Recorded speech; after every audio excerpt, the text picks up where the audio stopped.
It is clear that we need some help with money around here, raising money. And at the mention of that, everybody probably tightens up a bit. But we can talk about these things because we talk about way bigger things around here. On Ash Wednesday, if you were here for the service, towards the end of it, you walked forward. I took my thumb and I dipped it in ashes. Then I marked your forehead. And I said, Sally, remember that you are dust, and to dust you shall return. Val, remember that you are dust, and to dust you shall return. Ross, remember that you are dust, and to dust you shall return.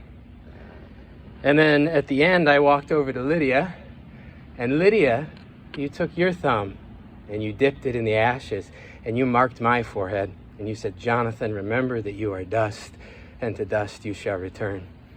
And I know you've spoken self-consciously about the sound of your voice before, but when you said those words, your voice couldn't have sounded more honest or beautiful to me. It was a wonderful moment. I marked everyone with ashes, except for Henry Moss. Henry came forward, and I marked Ben, and I marked Melissa, and I reached out for Henry, and Henry pulled back. I think he looked around and thought, the rest of you are crazy. Talking about death like this, I'm 2 years old, I'm not dying, Mom, let's get out of here. So I didn't get to mark Henry. But we talk about life and death here. So all the things that we're ordinarily afraid to talk about, our bodies, sex, money, that's little stuff. So we can talk about that stuff here. So back to money. We need it. A couple weeks ago, while I was preaching, I outlined, the direction that this church has gone in for the past 10 or 20 years. Hemingway has a line, someone asked him, how did you go bankrupt? And he said, gradually, and then suddenly. So when I've been reading the annual reports, I've seen that in 2005, there were 135 giving units here. And then 4 years later, there were 40 fewer, about 95 pledging units. And then 4 years later, there were 30 fewer. So we've gone from 135 to about 65, just over 8 years. Then 8 more years pass, and we lose 15 more. So this is a hard thing. It happened gradually, I guess. We never got to that suddenly place where it all goes away, but this happens to churches. Earlier this week, I got a mailing from Mitzpah UCC in Hopkins. They are closing. It's a beautiful old building, but on September 25th, they will be having their last service. All of this is very fragile. It can go away so quickly, and we can't take any of it for granted. The good news is, I don't think we're in this place anymore. Things are looking up. Now, for the past couple years, we've only been able to afford a half-time pastor and some limited staff, but we're getting things together. And when I was interviewing for this position, I talked to the call committee, and they asked me, do you think we can grow? It's the big question.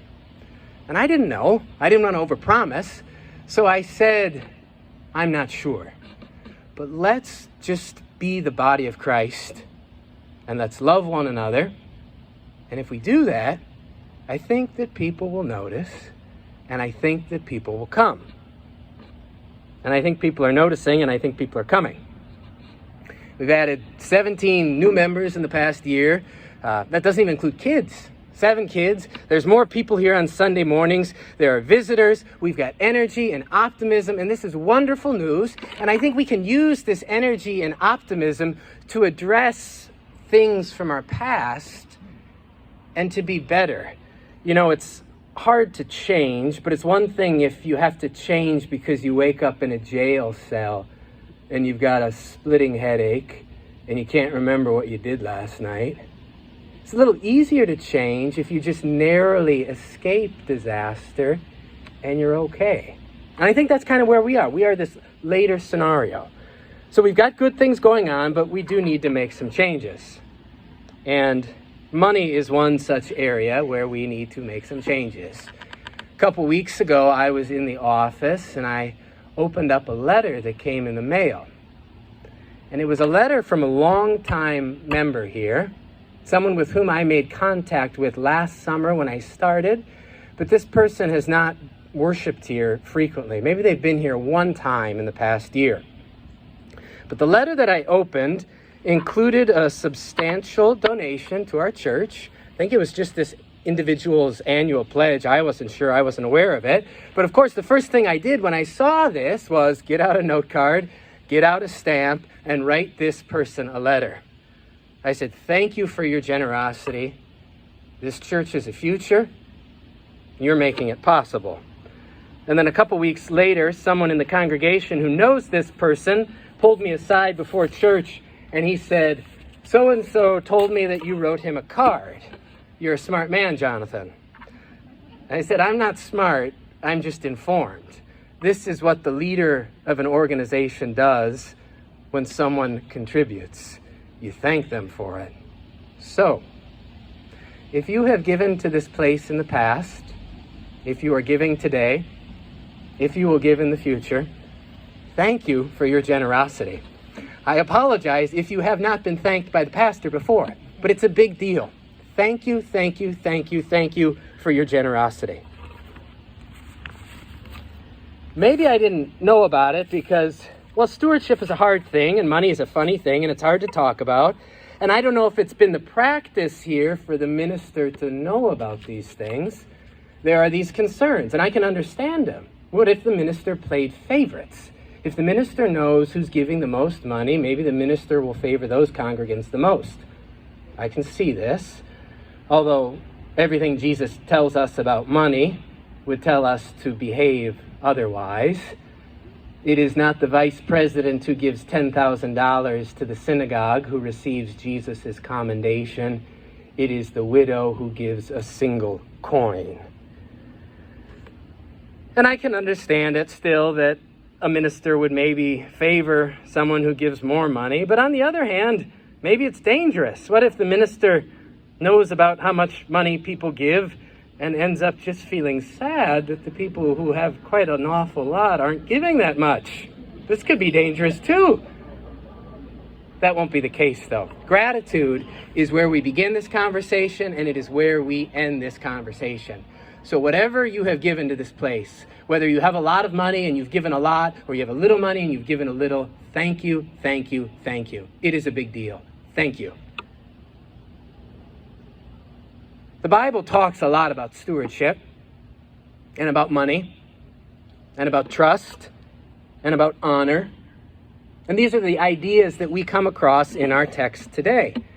The question that we always have, though, when we're looking at the Bible is, does this advice apply to us?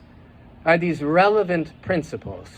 The Bible could tell us how to boil a goat, but we don't go to the Bible for that. Or the Bible could tell us how to do our hair, but we don't go to the Bible for that. But do we go to the Bible for how we raise money and for how we throw a party? That's what our text is about today. So we need to ask some questions. Will following Jesus' advice this morning put more money in our coffers? Will it give us something more than a half-time pastor? Will it fix the holes in the wall that we have in the social hall? Will it be good advice for us? Well, Jesus says that when we're having a big party, a big gala, don't invite the heavy hitters. Don't invite the big fish. Invite the poor people, the lame people, the homeless people. And Jesus, I'm sure, would have known about networking. He would have known that poor, homeless, lame people hang out with poor, homeless, lame people, and that more of their friends would have come too. This doesn't sound like a very good idea for making more money. I don't know if it's going to get our church to the place that I think it needs to get to. And Jesus just keeps talking. He says that when we have this party, when we have this big gala, it'll be next year's harvest dinner, and Ross will be making sous vide, and our social hall will be beautifully set, and Sally will be greeting all the people who signed up. And Jesus says that when the guests come, don't go to the choice table. Go somewhere in the corner and wait to be moved up. But I don't think this is a good fundraising practice either. Because I think when you want people to give money, you welcome them lavishly. You give them the choice seat from the beginning. This is just good Christian hospitality, and I think it would bring in some money for us too. Take it from Harvard University. My cousin, Joanna, works in development for the Harvard Business School. Can you imagine that job? It's like being stretched out on the beach, working in sand collection or something. Development for Harvard Business School. The endowment there is $3.8 billion. That's actually pretty small compared to the endowment of Harvard University in general. That endowment is $53 billion. So how do they get that money? Very carefully. When they have parties or big galas, everything is planned exactly. The seating is so carefully arranged. Whom you sit next to, who is at your table. They make certain that the people that you are with will be people that you like to talk to.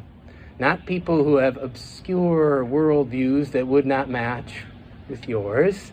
Not people with whom you have a bad history. They make sure that you are next to nice people who flatter you and make you feel comfortable, and this makes Harvard a lot of money. Jesus doesn't do this. If my cousin got Jesus a job in development at the Harvard Business School, and if Jesus rose through the ranks in the office and was in charge of that big gala that they have, and he was the one who planned it, well, the guests would come. They'd give the keys to their Tesla or their Range Rover to the valet. The car would be parked. They'd go to coat check, take off the Armani or the Saint Laurent, hand it to the coat check, walk into the ballroom, and there would be the man with the big beard and the white robe directing them to the corner, not to a seat. Everybody in the corner, stand here in the corner, and then Jesus would get out a big rope and cordon them off, and there would be people standing shoulder to shoulder, sweating, waiting for their spot, billions of dollars in that corner, waiting to be seated, waiting to withdraw Harvard University from their will. I don't think it would work. God's calculus is out of this world. I don't think the verses that we've read today would be good use for next fall's stewardship campaign. So I'm glad Keith isn't here. Ben, I hope you haven't been paying attention. We're not reading Luke 14 this fall. Jesus says, you will be blessed because they cannot repay you. The poor, the lame, the weak cannot repay you. And that is your blessing. You will be blessed because they cannot repay you. You will be repaid at the resurrection of the righteous. And then Jesus says that when we go to a dinner party, we are supposed to wait to be invited to the better spot. And both of these ideas go against our common principles for raising money. We're supposed to make friends with rich people, make friends with their friends, invite them here, and lavish them with praise and hospitality. We're not supposed to make friends with poor people and lower ourselves. So if we read Luke 14 and take it seriously, you will continue to have a part-time pastor, and we will continue to have holes in the wall of our social hall. But this is good news. Jesus' words are good news. So there is something in this text with which we can find delight. We just need to dig a little bit. Jesus says, those who humble themselves will be exalted.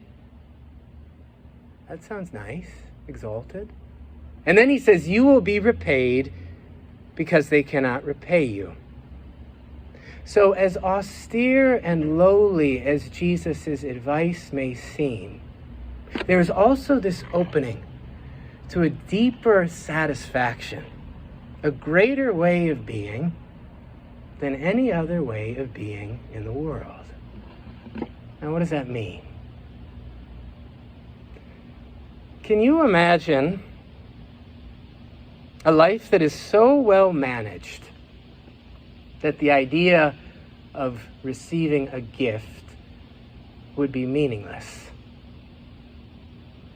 Can you imagine a life that is so well put together that the appearance of a gift would just seem like a criticism of one's own lack of self-sufficiency?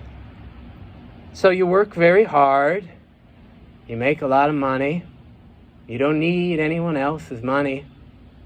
People need your money.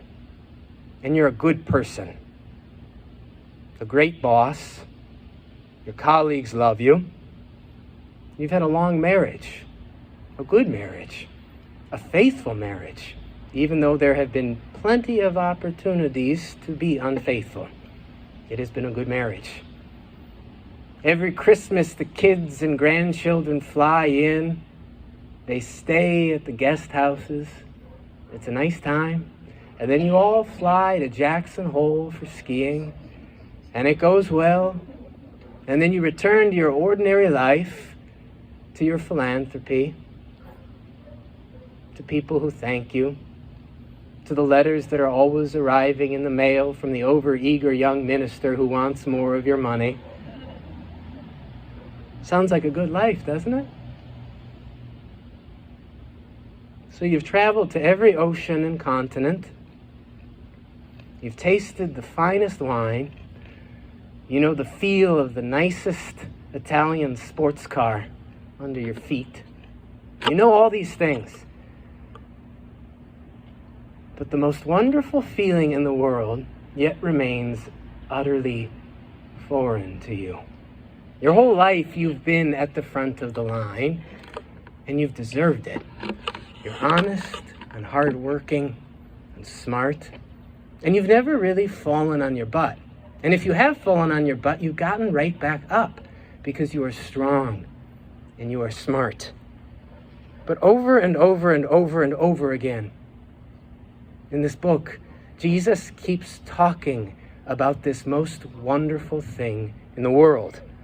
And it seems like this most wonderful thing in the world can only be experienced by people who have nothing. By people who comprehend the nothingness of everything they do have. And by people who realize that this most wonderful thing is just a sheer gift. Something that cannot be earned or repaid. Is it called grace? It's called grace. Grace. And this is worth so much that you would be all the richer if you would give away everything you have just so you could feel it. Then you would be exalted. Then you would be blessed. Amen.